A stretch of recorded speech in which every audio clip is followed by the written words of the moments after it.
Located on a small island in the San Francisco Bay, Alcatraz Prison is one of the most infamous correctional facilities in U.S. history. The only way to visit Alcatraz Island is by ferry, departing from Pier 33 Alcatraz Landing in San Francisco, California. The ferry service is operated exclusively by Alcatraz Cruises, and it is highly recommended to book tickets in advance, as they tend to sell out quickly. The travel time takes approximately 15 minutes once a fortress, then a high-security federal penitentiary, and now a major tourist attraction. Alcatraz is surrounded by cold, treacherous waters that made escape nearly impossible.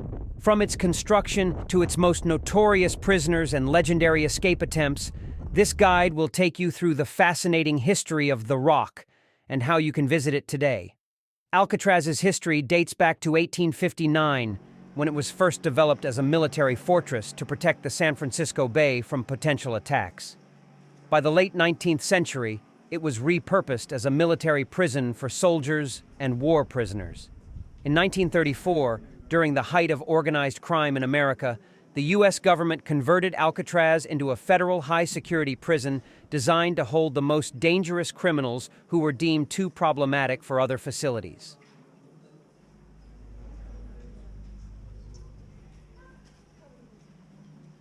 Alcatraz wasn't just home to some of America's most infamous criminals.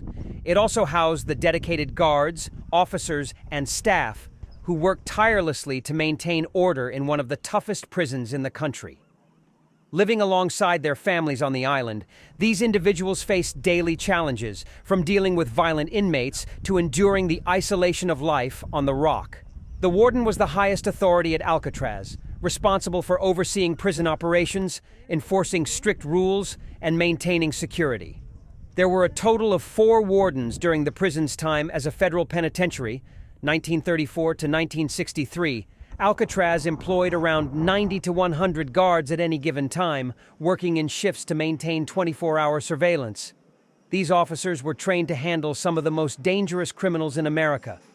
Their duties included conducting regular cell inspections to prevent escape attempts, escorting prisoners to meals, work assignments, and solitary confinement, monitoring gun towers and walkways with weapons in case of riots or violence, enforcing strict discipline. Prisoners had little to no privileges compared to other federal institutions. One unique aspect of Alcatraz was that guards were prohibited from carrying firearms inside the main cell blocks to prevent inmates from overpowering them. Instead, armed officers patrolled the gun galleries above the prison floors.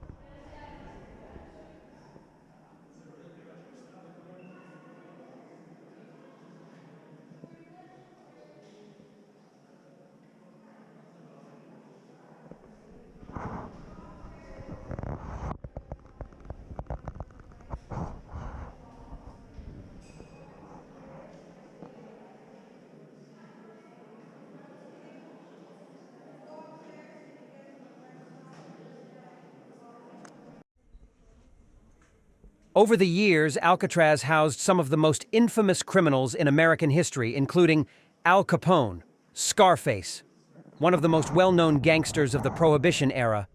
Al Capone was transferred to Alcatraz in 1934 for tax evasion. He spent much of his sentence in the prison hospital due to syphilis before being released in 1939. George "Machine Gun" Kelly, a notorious bootlegger and bank robber, Kelly was sentenced to life in prison and sent to Alcatraz in 1934, where he remained for nearly 17 years. Robert Stroud, the Birdman of Alcatraz. Despite his nickname, Stroud was never allowed to keep birds at Alcatraz. Previously known for breeding canaries in another prison, he spent most of his time in solitary confinement for violent behavior.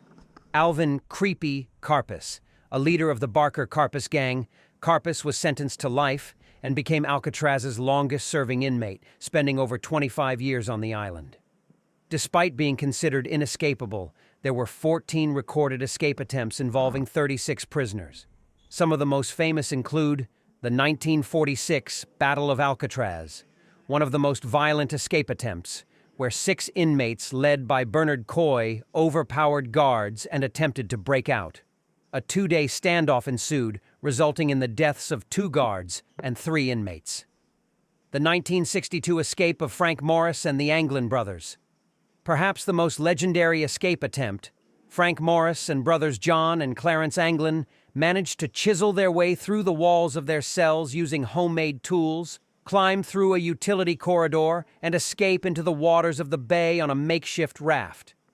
Their bodies were never found, leading to speculation that they may have successfully escaped. After its closure as a prison in 1963, Alcatraz was left abandoned until 1969, when it was occupied by Native American activists advocating for indigenous rights. The occupation lasted for 19 months, bringing national attention to Native American struggles. Today, Alcatraz is a major tourist attraction managed by the National Park Service. Visitors can explore the prison cells, guard towers, and escape routes, while learning about its fascinating history through guided tours and exhibits.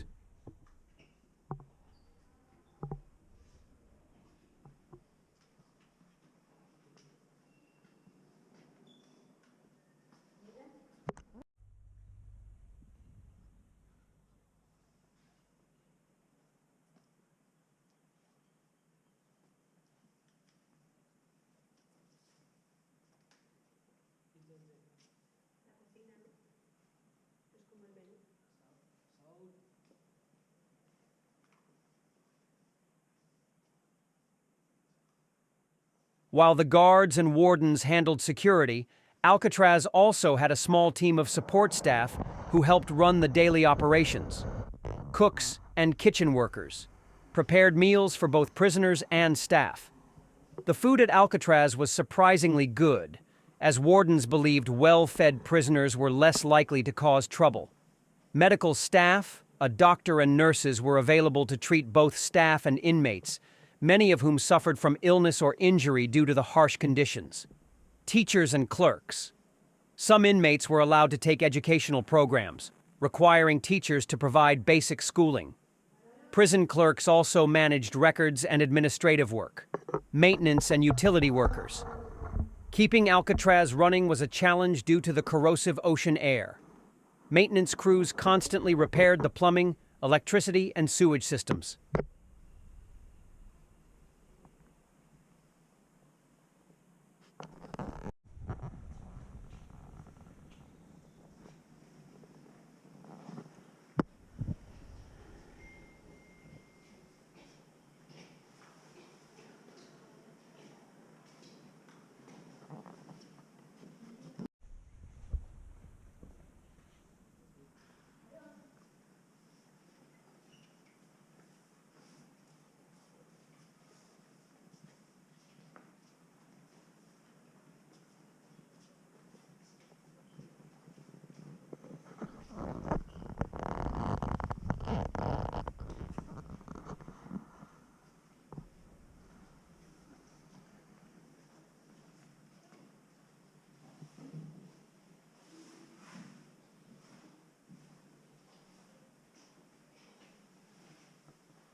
The cold, restless waters of the bay swirl around its rocky shores, much like they have for centuries, an unyielding barrier between the island and the outside world.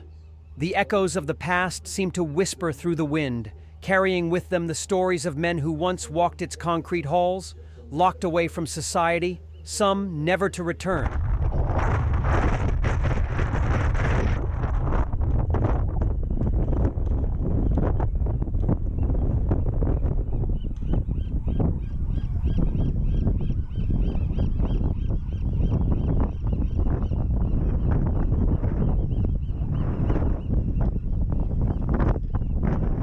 Alcatraz was never meant to be just a prison. It was a statement, a fortress of last resort, designed to break the unbreakable.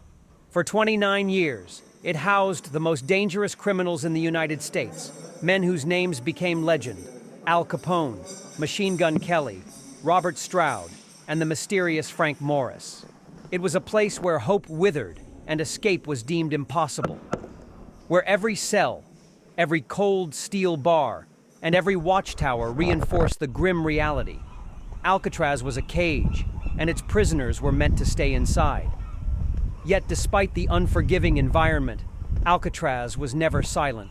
The clanking of metal doors, the distant sound of the city across the water, the quiet conversations in the prison yard, all served as cruel reminders of a world just out of reach. The inmates could see freedom, but they could not touch it. They watched the lights of San Francisco flicker at night, listened to the sounds of music and laughter carried by the wind, knowing they were trapped in a place where time moved painfully slow. Some tried to fight against their fate. 14 escape attempts, 36 desperate men. Some were captured, some were shot, some were swallowed by the relentless tides of the Pacific. And then there were Frank Morris and the Anglin brothers, whose disappearance in 1962 remains one of the greatest mysteries in American history.